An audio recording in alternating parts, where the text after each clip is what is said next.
안녕하십니까. 한방눈 성형외과 원장 고한웅입니다. 오늘 제가 설명드리고자 하는 것은 눈썹 하 거상술인데요. 눈썹 하 거상술에 대해서 많이들 들어보신 분들도 계시고 좀 생소하신 분도 계실 거라고 생각이 드는데, 오늘 그것에 대해서 간략하게 설명드리고자 합니다. 우리가 시간이 지남에 따라서, 소위 말하는 노화의 변화에 따라서 눈이 처진다고 할 때 피부만 처지는 것이 아니고 눈썹의 위치가 동시에 같이 내려오게 됩니다. 눈썹의 위치가 점점 낮아지는 것이죠. 잠깐 예를 들어서 설명드리겠는데요. 이분들처럼 나이가 들면 높았던 눈썹이 아래쪽으로 내려오게 됩니다. 이분도 이분의 20대와 70대를 비교해보면 눈썹이 점점 낮아지는 것을 알 수 있는데요. 눈썹이 높아서 눈꺼풀에 처짐이 없는 것이 젊고 아름답다고 가정했을 때 나이가 들면서 눈썹이 내려오고 눈꺼풀이 처지게 되는 거죠. 예를 들어서 이분들처럼 이 두 분은 젊고 아름다운 눈썹의 위치와 높은 눈썹의 위치와 처짐이 없는 예쁜 눈을 갖고 계시죠. 쌍꺼풀이 없어도 예쁘다고 우리가 생각할 수 있는 것은 눈썹의 위치가 높고 처짐이 없기 때문이죠. 그러나 어쩔 수 없이 우리가 중력의 영향과 노화에 의해서 눈썹은 내려오고 눈꺼풀은 처지게 되어 있습니다. 그러므로 상안검 수술의 방법을 결정할 때 중요한 것은 눈썹의 위치가 될 것 같습니다. 눈썹 하 거상은 어떤 분들이 받게 되실까요? 눈썹 하 거상을 하려면 적어도 눈과 눈썹 사이의 거리가 어느 정도는 적당한 공간이 있어야 되는데요. 저의 경우는 이 사진처럼 자로 눈썹의 가장 높은 부분과 그 어기를 수직으로 냈을 때, 눈을 감았을 때 눈썹 정도 위치까지 이 공간의 길이를 측정해 보게 됩니다. 그래서 저의 개인적인 기준은 이 측정 방법으로 적어도 30mm 이상의 공간이 여유가 있는 분들한테는 눈썹 하 거상술을 추천드릴 수 있고요. 눈썹이 너무 낮아서 30mm보다 좁은 눈썹과 눈썹 사이의 공간을 갖고 계신 분들에게는 눈썹 하 거상술을 추천드릴 수 없고, 오히려 눈썹 자체가 올라가는 이마 거상술을 추천하게 됩니다. 두 분이 예에서 보듯이 비슷한 연령대의 두 환자분이지만 한 분은 눈썹이 낮아서 눈썹과 눈 사이의 공간이 좁은 편이시고요.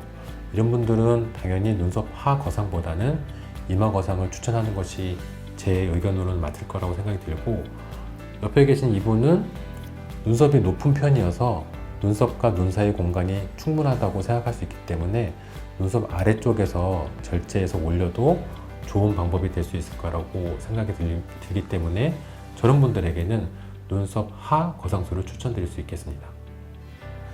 사실 눈썹 하 거상술은 기술적으로는 복잡하지 않은 수술에 속한다고 저는 개인적으로 생각하는데, 고정을 어떻게 할 건지, 눈썹이 가능하면 어떻게 덜 내려올 건지에 대한 의사들만의 노하우나 테크닉이 있을 수 있습니다.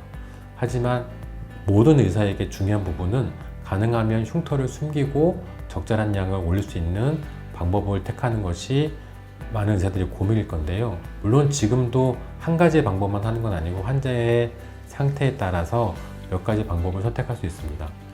이렇게 그냥 단순하게 엘립티컬하게 절제하는 방법, 그 다음에 아래쪽을 조금 더 많이 올리기 위해서 아래쪽에 내려갔다가 올라가는 방법도 있고, 앞쪽이 좀 처진 분들은 눈썹 앞쪽까지 절개를 연장해서 처진 앞부분을 조금 더 적극적으로 올려주는 방법 등을 택해 볼 수 있습니다.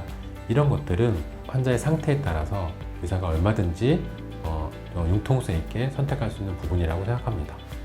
그러면 눈썹 하 거상술 수술받은 두 분의 경과에 대해서 짧게 설명드리도록 하겠습니다. 수술 전부터 수술 후 한 달까지 경과를 보시면 이 수술을 고민하신 분들에게 조금이나마 참고가 되지 않을까 생각합니다.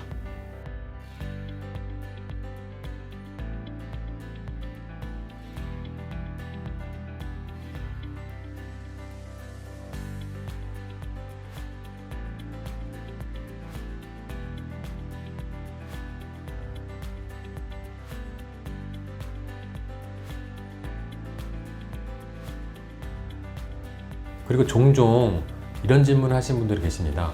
쌍꺼풀이 물론 있는 분들은 눈썹파 거상술만으로도 충분히 예쁜 쌍꺼풀이 바깥으로 자연스럽게 보일 수 있기 때문에 큰 고민이 없는데, 나는 기왕에 쌍꺼풀이 지금까지 없었지만 이번 수술을 통해서 쌍꺼풀도 만들고 싶다고 한다면 눈썹 하 거상술로 처진 거를 올려준 다음에 아래쪽에서는 매몰법으로 쌍꺼풀을 만들어주면 자연스럽게 경과가 되는, 인상의 불편함이 없이 자연스럽게 쌍꺼풀을 가질 수 있는 방법이라고 생각이 들고, 또 이렇게 물어보시는 분들 계세요. 그러면 굳이 피부를 눈썹 하 거상술로 절제하고 아래쪽에서 매몰법으로 쌍꺼풀 만드는 걸 할 거면 한 번에 눈꺼풀에서 피부도 자르고 쌍꺼풀도 만들면 좋지 않겠냐 라고 물어보시는 분들이 항상 계시는데요.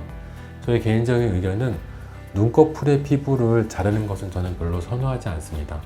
눈꺼풀에서 피부를 자르게 되면 얇은 피부가 없어져서 갑자기 얇은 피부와 두꺼운 피부가 갑자기 만남으로 해서 어색한 쌍꺼풀과 인상이 될 수 있습니다. 자기 이미지하고 어울리지 않는 생뚱맞은 인상이 될 수 있기 때문에 가능하면 눈꺼풀에서는 피부를 절제하지 않고 보존하는 것이 좋은 이미지를 유지할 수 있는 방법이라고 생각합니다. 그러면 이 눈썹파 거상술에 대해서 정리해서 말씀드리도록 하면, 우리가 나이가 들므로 해서 눈썹이 좀 내려오지만 그래도 눈썹과 눈 사이의 거리가 적당한 분들, 공간이 여유가 있는 분들에게는 눈썹파 절제술을 통해서 처진 부분을 충분히 해결해 줄 수 있고요. 만약 쌍꺼풀이 없는데 쌍꺼풀을 원하신다면 눈썹파 절제술과 동시에 아래쪽에서 매몰법을 시행할 수 있습니다. 그러면 인상의 불편함이 없이 자연스럽게 조금 젊어 보이는 부드러운 인상을 유지할 수 있을 거라고 생각합니다.